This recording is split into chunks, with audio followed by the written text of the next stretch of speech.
గతంలో 10 సంవత్సరాలు ప్రభుత్వం పరీక్షలు పెట్టట్లేదు, ఉద్యోగ అవకాశాలు ఇవ్వడం లేదు, ఉద్యోగ నియామకాలు చేపట్టడం లేదని పిల్లలు ధర్నాలు దీక్షలు చేశారు. 10 సంవత్సరాలు అదే కోసం. ఇప్పుడు మన ప్రభుత్వం వచ్చినాక పరీక్షలు పెడతామంటే కూడా కొంతమంది వాళ్ళను భయపెట్టి రోడ్ల మీదకి తెచ్చి మాకు పరీక్షలు వద్దు వాయిదాలే అని ధర్నాలు చేపిస్తారు. మీరు సివిల్స్కు ప్రిపేర్ అయినరు, సెలెక్ట్ అయినరు, మీరు ఆలోచన చేయండి. ప్రభుత్వం ఎప్పుడైనా పరీక్షలు పెడతామంటే విద్యార్థులు పోటీపడి పరీక్షలు. గత 10 సంవత్సరాల నుంచి మనం ప్రిపేరే అవుతున్నాం కదా. ఏదైనా మీకు సమస్య ఉంటే ఈ ప్రభుత్వము మీకు అందుబాటులో ఉంటుంది. నాతో పాటు మంత్రివర్గ సహచరులు అందరూ మీకు అందుబాటులో ఉన్నారు. ఎవరైనా కలవకుంటున్నారా?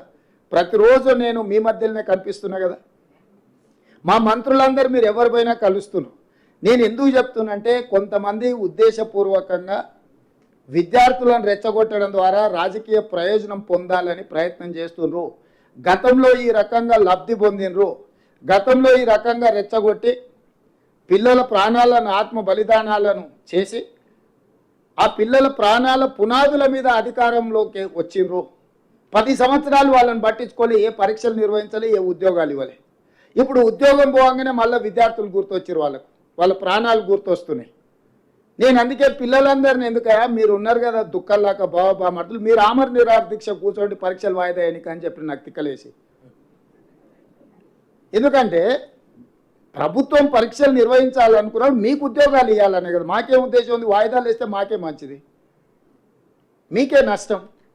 మీకు ఏదైనా ఇబ్బంది ఉంటే, ఏదైనా అంశంలో మీరు ఏదైనా ఇంకా బెటర్గా చేయడానికి ఏదైనా సూచన ఏదైనా చేయదలుచుకుంటే ఈ ప్రభుత్వం సిద్ధంగా ఉంది. ఎందుకంటే వాళ్ళు కూడా మీ సోదరులే, మన సోదరులే, మన పిల్లలే. ఇప్పుడు ఆ పరీక్షల కోసం వాయిదాలు వేయమని అడిగేటోళ్ళు కానీ, నిరసన తెలిపేటోళ్ళు కానీ వాళ్ళు ఎవరో బయట వాళ్ళు కాదు, మన పిల్లలు. వాళ్ళకి ఏం కావాలనో ఈ ప్రభుత్వం సిద్ధంగా ఉంది. మీరు బయటికి వెళ్ళినాక వాళ్ళందరికీ చెప్పండి. నిరసన తెలపాల్సిన అవసరం లేదు, ధర్నా చేయాల్సిన అవసరం లేదు. ఈ ప్రభుత్వం మీరు చెప్పింది వినడానికి సిద్ధంగా ఉంది. అందులో సహేతుకమైన సూచన ఉంటే తప్పకుండా ఈ ప్రభుత్వం పాటిస్తుంది. అందుకే గ్రూప్ 2 పరీక్షను మీరు అడిగినారు, మేము పోస్ట్పోన్ చేసినాం. కానీ పరీక్షలే నిర్వహించవద్దు. ఎందుకంటే పరీక్షలు నిర్వహిస్తే పిల్లలందరికీ ఉద్యోగాలు వస్తే వాళ్ళకి ఇంధనం ఉండదు, వాళ్ళ రాజకీయ మనుగడకే ప్రమాదం వస్తుందని చెప్పి కొంతమంది కుట్రలు చేస్తున్నారు. కాబట్టి కుట్రలలో పడకండి.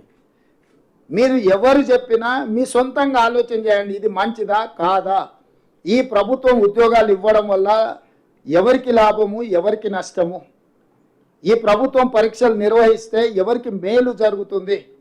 ఈ ప్రభుత్వం ఈ రకంగా ప్రిలిమ్స్లో పాస్ అయిన వాళ్ళను పిలిచి ప్రోత్సహించి వెన్ను దడితే వాళ్ళకు ఒక మానసిక ధైర్యం, ఎస్ మా ప్రభుత్వం ఉన్నది, మా గవర్నమెంట్ ఉన్నాడు, మా ముఖ్యమంత్రి ఉన్నాడు, మా ఉప ముఖ్యమంత్రి ఉన్నారు, మాకు ఏదైనా విషయం ఉంటే మేము వెళ్ళి చెప్పుకుంటాం.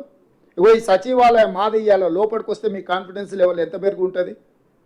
ఆ బయట నుంచి దూరంగా పోతే మనకి ఎట్లుంటుంది, అరే ఇదేదో పరాయోళ్ళ ఆస్తి, మనం ఏదో దాని ముందల గడిల ముందల వెళ్ళిపోయే బానిసల్లాగా నుంచి బాజాప్తా లోపలికి వచ్చి సచివాలయంలో ఉంటే మీ కాన్ఫిడెన్స్ లెవెల్ మీరు పోటీ పరీక్షలకు ప్రిపేర్ అయ్యేటప్పుడు మీ కాన్ఫిడెన్స్ లెవెల్ నెక్స్ట్ లెవెల్కి వస్తుంది. అందుకే సచివాలయంలోని ప్రోగ్రాం పెట్టాలని మా ఉప ముఖ్యమంత్రి గారు సూచన చేస్తే తక్షణమే చెప్పిన, ఎస్ పిలవండి, సచివాలయం ఏం కొద్ది మంది కోసమే పరిమితమైన గడి కాదు, ఇది పేదల కోసం ప్రజాపాలన అందించే సచివాలయం, డాక్టర్ బాబాసాహెబ్ అంబేద్కర్ గారి పేరుతో ఉన్న సచివాలయం. ఇక్కడ ఈ కార్యక్రమాలను ఏర్పాటు చేద్దాము అని చెప్పి ఈరోజు ప్రభుత్వం ఈ నిర్ణయం తీసుకున్నది. అదేవిధంగా ఈ మెయిన్స్కు సెలెక్ట్ అయినాక కూడా మళ్ళీ ఇంటర్వ్యూలో ఉన్నప్పుడు కూడా ఖచ్చితంగా మీకు ఆర్థిక సహాయాన్ని అందించి మిమ్మల్ని ప్రోత్సహించడానికి ఈ ప్రభుత్వం ఉంటుంది.